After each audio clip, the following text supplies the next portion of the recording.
Number of critics, but I think there are some insuperable problems with the hallucination hypothesis. Number one, the wide variety of the locations, the circumstances, and the witnesses to these appearances belie the hallucination hypothesis. Jesus was not just seen on one occasion, but on many occasions. Not just by one individual, but by many persons. Not just by single persons, but by actual groups of people, not at one locale and circumstance, but at many different places and under many different circumstances. And this wide variety of circumstances, people, locale, and so forth, I think simply makes the hallucination hypothesis quite improbable. A second problem with the hallucination hypothesis is that I think we have good grounds for affirming the historical credibility of the gospel accounts of these appearances.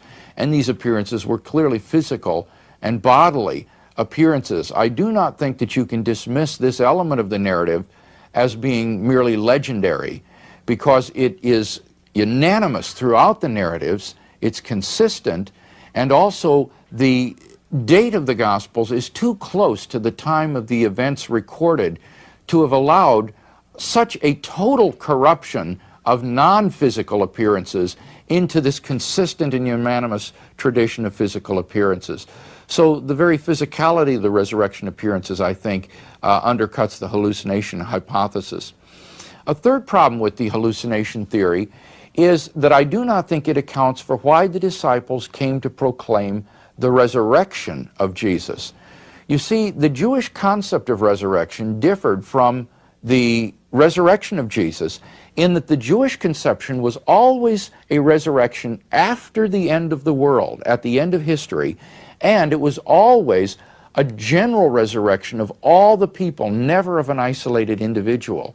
But in Jesus' case, you had the resurrection of an isolated individual within history, something which was simply unknown in Judaism.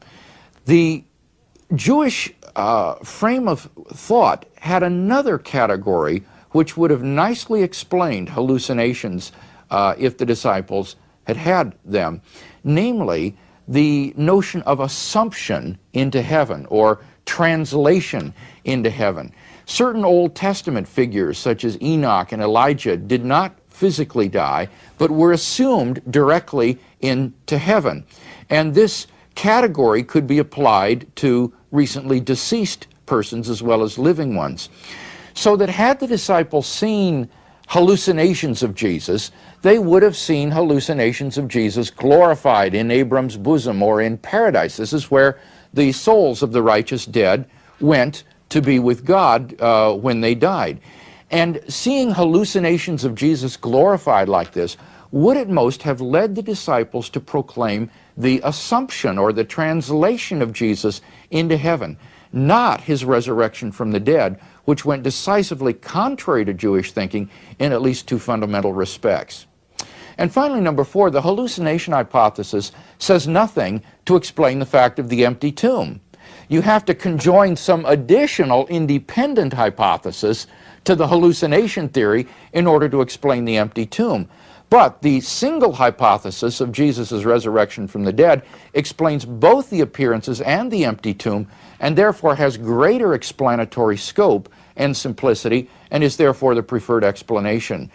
And therefore, for reasons such as these, I think that the hallucination hypothesis is not the best explanation of the evidence.